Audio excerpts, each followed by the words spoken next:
The classification given by Bentham and Hooker. Bentham ने and Hooker ने कौन सा क्लासिफिकेशन दिया था? That is a natural classification.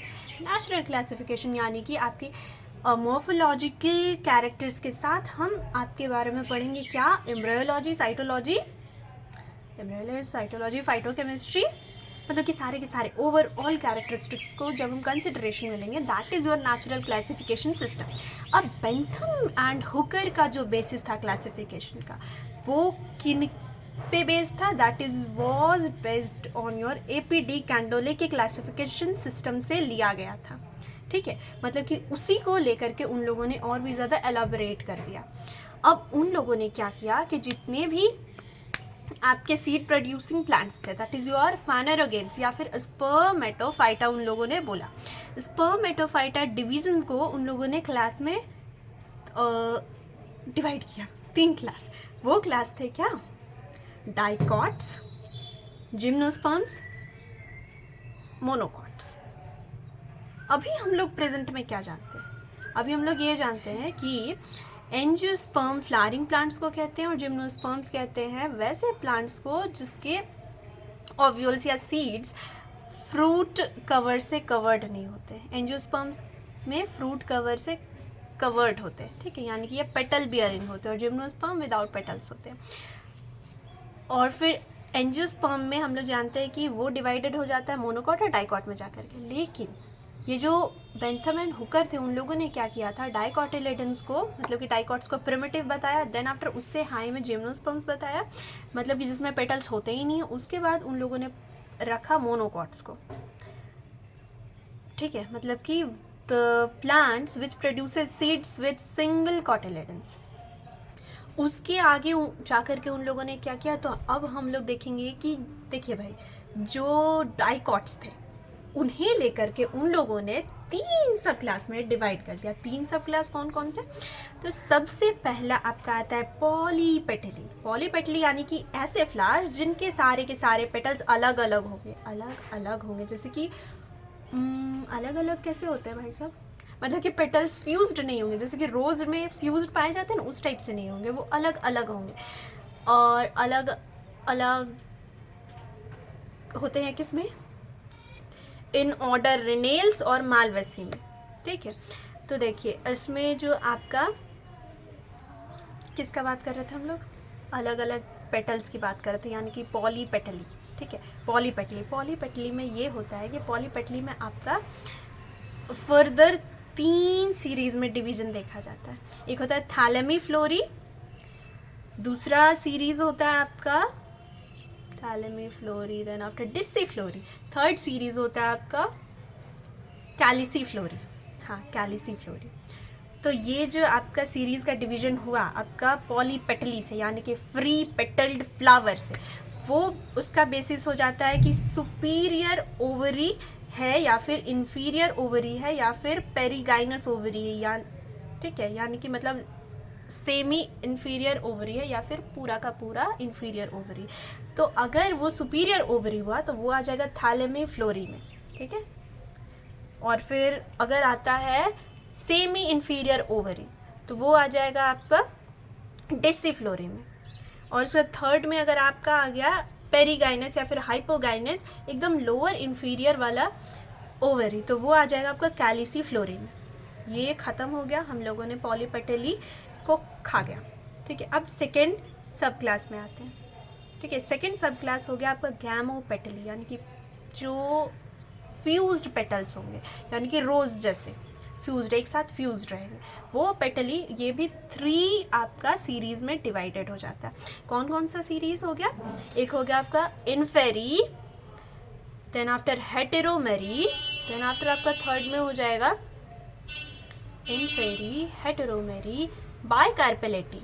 Okay, तो इसका भी बेसिस ये होता है कि द पोजीशन ऑफ ओवरी क्या है। अगर वो इन्फीरियर हो गया तो वो इन्फेरी में हो जाएगा, अगर वो अगर आपका क्या बोलते हैं सुपीरियर है तो वो आपका हेटेरोमेरी में हो जाएगा। और हेटेरो वर्ड से ये भी ध्यान रखिएगा कि हेटेरो ये भी बता रहा है कि उसमें ढेर सारे कोरोला होंगे, ढेर सारे कोरोला होंगे, यानी कि आपके ढेर सारे पेटल्स होंगे, ठीक है। और उसमें थर्ड में हम लोगों ने बात किया था कि इन्फेरी, हेटेरोमेरी, बाइकार्पेलिटी। बाइकार्पेलिटी में ये होता है कि केवल 2 कार्पेल्स प्रेजेंट रहेंगे। बाई मतलब 2, कार्पेल्स मतलब पेटल्स, ठीक है। तो बाइकार्पेलिटी में ये भी होता है कि जैसे कि इन्फेरी में आपका इंफीरियर ओवरी था, हेटेरोमेरी में आपका सुपीरियर ओवरी हो जाता है, और बाइकार्पेलिटी में आपका ओवरी सुपीरियर ही रहता है, ठीक है। मतलब कि इंफीरियर सुपीरियर सुपीरियर, यहाँ पे ऐसा देखा गया। अब थर्ड में हम लोग आते हैं मोनोक्लेमाइडी, ठीक है। थर्ड सब क्लास की बात कर रही हूँ, सब क्लास ऑफ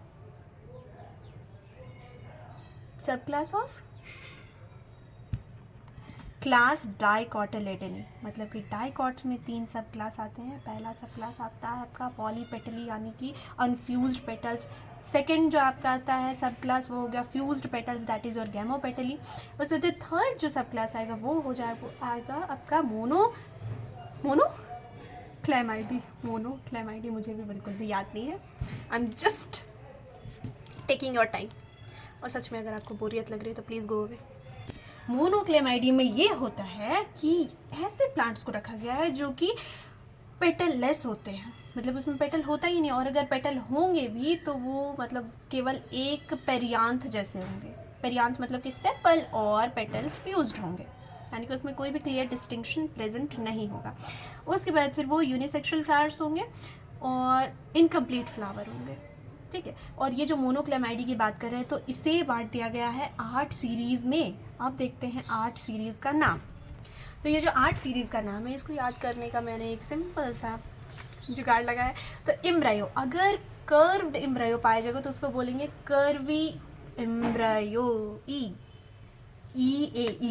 याद कर लेना प्रोनाउंसिएशन, कर्वी इम्ब्राई, ठीक है। उसके बाद फिर दूसरा हो जाएगा आपका माइक्रो इम्ब्राई, ठीक है। उसके बाद फिर मल्टी ओव्यूलेटेड, यानी कि ऐसे प्लांट्स जिसका ओव्यूल्स का नंबर मल्टीपल हो, ठीक है। तो उसे भी 2 सीरीज हो गए। एक तो हो गया मल्टी ओव्यूलेटेड एक्वाटिकस, यानी कि ये पानी में पाए जाएंगे, और दूसरा हो गया मल्टी ओव्यूलेटेड टेरेस्ट्रिस, यानी कि ये टेरेस्ट्रियल हैबिटेट में पाए जाएंगे। उसके बाद फिर थर्ड में आ गया डैफनेल्स, फोर्थ में आ गया यूनिसेक्सुअल्स, देन आफ्टर फिफ्थ में आ गया एक्लामाइडोस्पोरिया, एंड सबसे लास्ट में आ गया ऑर्डिनस एनोमली। तो ऐसे प्लांट्स जिनका कोई भी फैमिली पता नहीं चल रहा था, कोहर्ट नहीं पता चल रहा था, उन सबको मिला जुला करके उन लोगों ने विदाउट एनी सिमिलैरिटी और डिसिमिलैरिटी को देखते हुए उन लोगों ने लास्ट जो ऑर्डर मतलब सीरीज़ बनाया, दैट इज़ योर ऑर्डिनस एनोमली। सारे के सारे एनोमलस प्रॉपर्टीज़ के साथ सारे प्लांट को उसी में घुसेड़ दिया। यहाँ पे ख़त्म हो गया आपका मोनोक्लेमाइडी, यानी कि थर्ड सब क्लास ऑफ डाइकॉट। अब आते हैं हम लोग डाइकॉट ख़त्म होने के बाद, रैप अप करने के बाद आ गए जिम्नोस्पर्म में। जिम्नोस्पर्म आपका 3 नेचुरल ऑर्डर्स में उन लोगों ने डिवाइड कर दिया। अच्छा, मैंने ये तो बताया नहीं कि इन लोगों ने क्लासिफिकेशन किस टाइप से किया। क्लासिफिकेशन इन लोगों ने इस टाइप से किया है कि एक डिवीज़न लिया है, डिवीज़न स्पर्मेटोफाइटा, ठीक है, यानी कि फेनोरेगेम्स, यानी कि सीड प्रोड्यूसिंग प्लांट्स। उसके बाद फिर उस डिवीज़न को इन लोगों ने डिवाइड कर दिया सीधे क्लास में। क्लास कौन कौन से हो गए? डाइकॉट्स हो गए, मोनोकॉट्स हो गए और फिर जिम्नोस्पर्म हो गए, ठीक है। अब क्लास के बाद इन लोगों ने डिवाइड कर दिया है आपका सब क्लास में, ठीक है, और सब क्लास के बाद सीरीज़ में। तो सीरीज़ ये लोग उसी को बोल रहे हैं, सीरीज़ ये लोग किसको बोल रहे हैं भाई साहब? COF, हाँ जी, ऑर्डर को बोल रहे हैं। जो हम लोग अभी करंट में ऑर्डर बोलते हैं ना, वो ये लोग सीरीज़ बोल रहे हैं। और सीरीज़ के अंदर आ गया आपका नेचुरल ऑर्डर। तो नेचुरल ऑर्डर, अभी जो हम लोग फैमिली बोलते हैं, इन लोगों ने नेचुरल ऑर्डर उसे कहा था, ठीक है। तो वही जिम्नोस्पर्म में जो फैमिली 3 फैमिली हम लोग को देखने को मिलता है, जो कि इन लोगों ने नेचुरल ऑर्डर कहा था, वो था गेनेटसी, देन कॉनिफेरी, और फिर थर्ड है साइकेडेसी, ठीक है। फिर से बोलिए, गेनेटसी, कॉनिफेरी एंड साइकेडेसी। साइकस वाले प्लांट्स, कॉनिफेर वाले प्लांट्स एंड इसमें गेनेटसी वाले प्लांट्स, ठीक है। अब आते हैं हम लोग थर्ड जो क्लास बच जाता है, जो कि मोनोकॉट्स। अब मोनोकॉट्स के पास, इन लोगों के पास 7 सीरीज़ डिवीजन्स होते हैं। 7 सीरीज़ मतलब ऑर्डर्स, 7 सीरीज़। और 7 सीरीज़ कौन कौन से होते हैं? माइक्रोस्पर्मी, एपिगाइनी, कोरोनरी, कैलिसिनी, एपोकार्पेसी, न्यूडीफ्लोरी एंड ग्लूमेसी। फिर से माइक्रोस्पर्मी, एपिगाइनी, कोरोनरी,